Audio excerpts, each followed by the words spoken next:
Bonjour. Bonjour, Monsieur Lussakweno. Appel à la reconnaissance des génocides commis en RDC, à l'appui de la mission d'enquête qui doit se déployer dans les prochaines semaines dans les territoires sous contrôle rebelle et rwandais, soutien de l'ONU au processus de paix de Doha et de Washington, dénonciation du silence et de l'inaction internationale, interpellation de l'ONU sur la mise en œuvre de la résolution 2773. On va dire discours plutôt vindicatif du président de la République à la 80e session de l'ONU. Pourquoi ? Je partage pas votre opinion simplement parce qu'il fallait marquer le moment. D'abord, ces discours arrivent dans un contexte particulier où on célèbre le 80e anniversaire d'une organisation qui travaille pour la paix, qui travaille pour être sûr que lorsque les pays ne respectent pas, entre guillemets, la charte qu'il a créée, sont en mesure de réguler. Donc c'est un peu une célébration bilan pour voir un peu ce qui a pu être fait, où est-ce que nous étions, où est-ce que nous sommes. Ensuite, ça arrive à la veille de la prise de fonction de la République démocratique du Congo.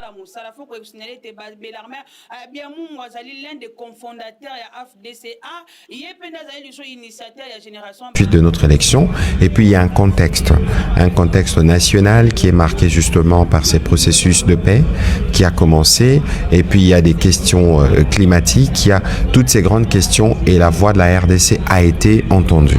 Alors, dans la structuration du discours du président de la République, bien au-delà justement de formules classiques, il est revenu sur des questions qui... En tout cas, merci beaucoup, madame. Merci beaucoup. On a souhaité qui n'a commencé à être abordée sans qu'elle n'ait lui été avant par nous-mêmes. Commençons par parler de la question du génocoste. Toute la communauté internationale est au courant que depuis 30 ans, il y a des crimes graves qui se commettent en RDC. Ni personne ne fait rien, ne dit rien, n'agit dans le sens... Bon, en tout cas, là, je vais vous dire clairement, je vais vous révéler une chose. La reconnaissance du génocide, quel qu'il soit, il y a toujours un parcours.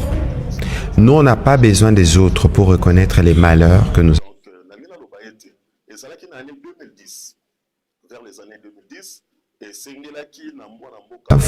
et des violations massives de droits de l'homme qui ont lieu en République démocratique du Congo. Ici, c'est une question des dénominations. On parle des crimes contre l'humanité, attaques sur des écoles, attaques sur des hôpitaux, attaques sur le camp des déplacés. On parle des crimes de guerre. On parle d'attaques sur les infrastructures, notamment onusiennes, etc. Mais on ne qualifie pas, on ne va pas jusqu'au bout lorsque, par exemple, à Rutshuru, en juillet, Human Rights Watch, à la suite du Conseil de droits de l'homme, vient dire qu'il y a 140 Hutus qui ont été massacrés, ciblage ethnique. Parce que sur les génocides, vous étiez présent dans les side events de les camarades de l'armée de Mungouziane,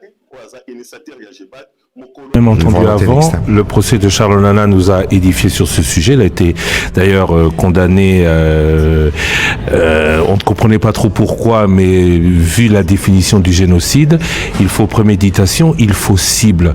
Tout le monde le sait. Le président dit même, en marge de cette 80e session, qu'il y a colonie de repeuplement. Comment êtes-vous sûr aujourd'hui que cette communauté internationale va écouter et va faire du Congo très rapidement ce qu'elle a fait aussi très rapidement pour le Rwanda, un Rwanda d'ailleurs qui semble ne pas être d'accord avec la démarche de la RDC. Alors on va revenir sur la question du Rwanda, mais tout de suite ici, Christian, il faut que l'on soit clair. Dans la démarche de la République démocratique du Congo, c'est pas une démarche qui vise à opposer des communautés ou à opposer des jeunes. Pas du tout. Nous sommes dans une démarche qui est essentielle et vitale pour nous en termes de la connaissance de notre histoire, en termes de mémoire, en termes surtout de la nécessité que cela ne se reproduise plus. Je rappelle que le FONAREF a été créé justement dans le souci de commencer à réparer et de mettre en place un dispositif qui nous permet notamment d'avoir un processus de justice transitionnelle. Ici, je rappelle que le FONAREF est financé notamment par la redevance minière, parce que lorsqu'on parle des génocides, justement, c'est les génocides des Congolais pour des besoins économiques. Et donc, c'est tout à fait clair. Ici, qu'on ne se trompe pas, tous les pays occidentaux sont conscients des crimes graves qui sont commis en RDC. Mais par rapport à la génocide, par rapport au génocide, mais il y a un parcours.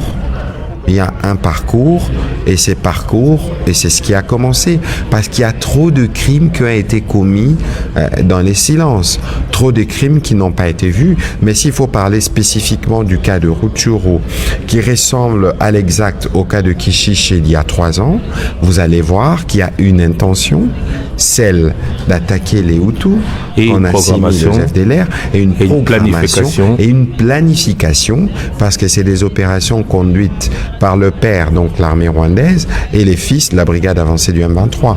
C'est tout à fait clair. Et pour revenir justement à la partie du Rwanda dont vous parlez, et cette agitation que nous voyons, c'est simplement parce que les victimes d'hier sont devenues de bourreaux. Il est établi, et c'est connu mondialement, que c'est le Rwanda qui est à la base de toutes ces aventures odieuses que nous connaissons depuis l'ère qui a suivi les génocides. Je vous épargne de toute l'histoire que nous avons entendue ces derniers jours. À quel terme, dans quel délai pensez-vous obtenir cette reconnaissance? Écoutez, la question pour nous ne se résume pas en termes de délai.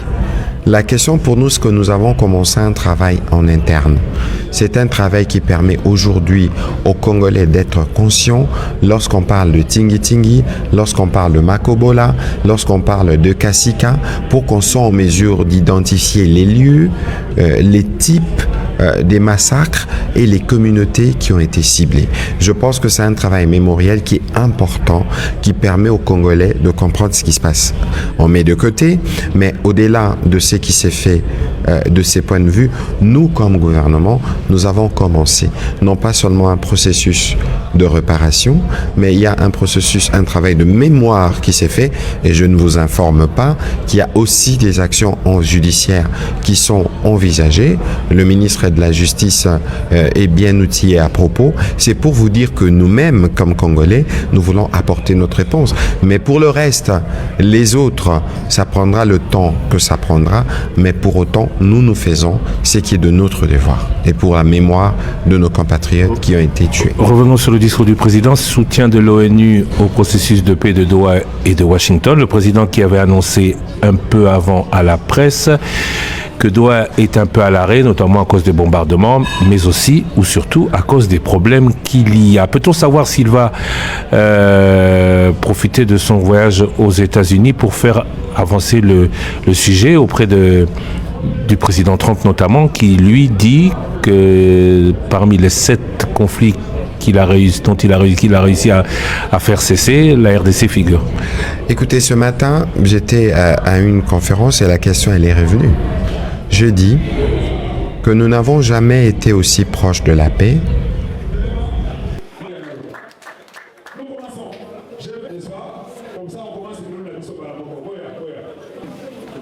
Sur le terrain, notamment ce qui s'est passé à Rutshuru, ça vous donne une idée.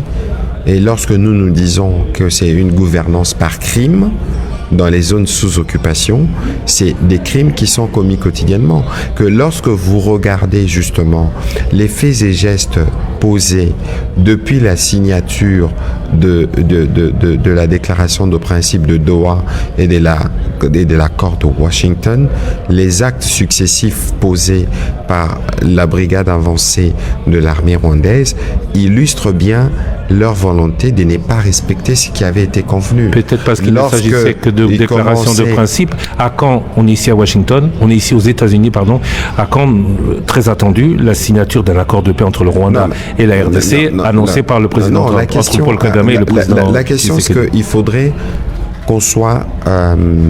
j'ai pas fini de puiser la réponse à la première question, parce qu'ici, il faut que nous soyons bien clairs.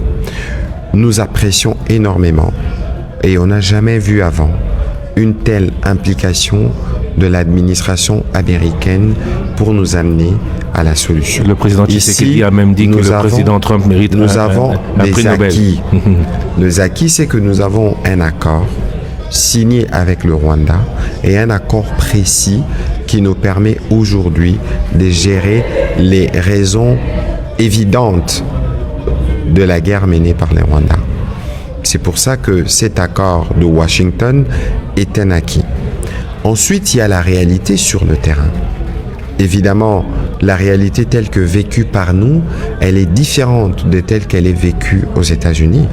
Lorsque nous monitorons quotidiennement ce qui se passe dans la région, lorsque nous regardons les mouvements des troupes, lorsque nous regardons les attaques qui sont quotidiennes, lorsque nous regardons que l'adversaire, de par nos renseignements, ils sont sur le pied de guerre, évidemment qu'il y a besoin pour nous, non pas seulement de prendre les dispositions qu'il faut prendre, mais il est important que ceux qui sont tout ça. Donc aujourd'hui, il y a un besoin pour l'administration américaine d'agir davantage pour qu'on obtienne, comme le président de la République l'a dit hier dans son discours, le retrait des troupes. En clair et pour être plus bref, est-ce qu'on est près d'un accord ou est-ce qu'on est plus près d'un accord de paix à signer à Washington comme annoncé par le président Trump ou est-ce qu'on est plus près d'une reprise de la guerre? Attention, il ne faut pas mélanger les choses.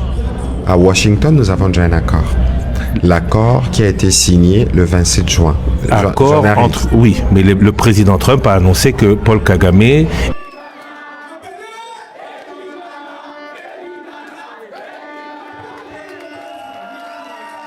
mettra la création du cadre d'intégration économique régionale. Je rappelle qu'au 30 août, il y a eu signature, on n'a pas fait attention, d'une déclaration de principe qui précède la création de ce cadre qui consistera à apporter la réponse économique. Lorsque nous regardons ce qui se passe à Doha, bien au-delà du temps que ça prend, bien au-delà des perturbations, évidemment, après ce qui s'est passé avec Israël, évidemment que le processus a pris un coup d'arrêt parce que l'urgence est allée ailleurs. Mais il faut considérer que là, pour ce qui concerne les mesures des dépenses qui concernaient les préalables avant les débuts formels des discussions, on a fini la première étape. Le CICR va se charger de mettre en place ce qui va conduire à la libération des prisonniers. C'est ce qui avait été convenu parmi les mesures de confiance. Il y a des discussions sur les cessez-le-feu qui vont se poursuivre. Mais ici, il faut considérer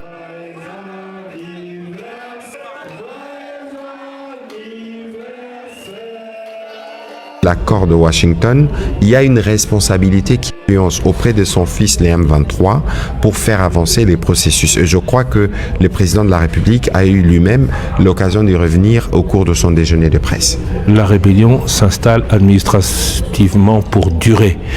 Vous avez parlé de la libération des prisonniers, mais il y a aussi dans ce volet Doha le retour des zones sous administration de Kinshasa.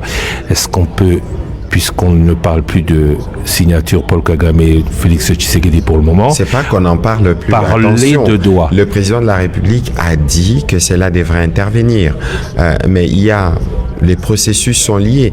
La question, Christian Lusakwe Nonesere,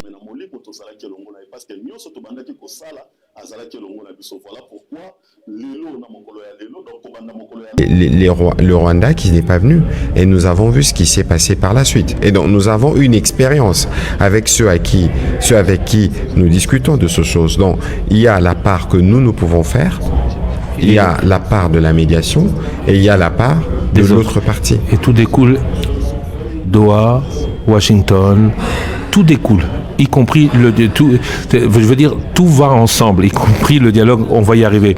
Mais on est aux États-Unis, le président Trump a souvent rencontré ou reçu le président Tshisekedi. Si du côté de la partie orientale de la République démocratique du Congo, problème semble y avoir, entre la RDC et les États-Unis, le débat a été créé en 2023. Tout ça qui sorti officiel le 23 août, le 6 août sont en cours. Lorsque ces discussions se termineront, évidemment, les choses seront signées. Le président Trump l'a annoncé pour le mois de juin. Oui, il n'y a pas de difficulté. Le président Trump est de très bonne foi, mais il y a des détails, notamment techniques, qui doivent faire l'objet des conversations et qui font l'objet des conversations, qui font que les deals ne soient pas encore signés. Mais il est clair qu'il y a une volonté politique d'y arriver des part et d'autre. Le temps qui est mis, c'est le temps du mûrissement, de la maturation, de sorte que dès que les signatures s'effront, qu'on passe plus rapidement au concret. Le président Macron, lui aussi, s'est exprimé longuement sur la RDC, même si on aurait voulu qu'il parle autant de la RDC qu'il a parlé de l'Ukraine. Il parle d'une rencontre qu'il compte organiser le mois prochain pour mobiliser l'aide humanitaire. Est-ce que cette initiative, le gouvernement la soutient enfin, puisque...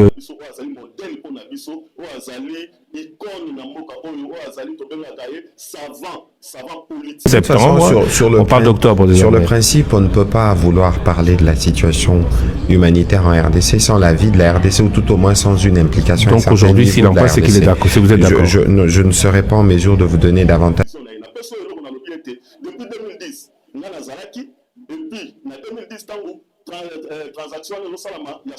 dans une autre émission, vous revenir avec les détails de ce qui aura été levé comme option au niveau des chefs d'État.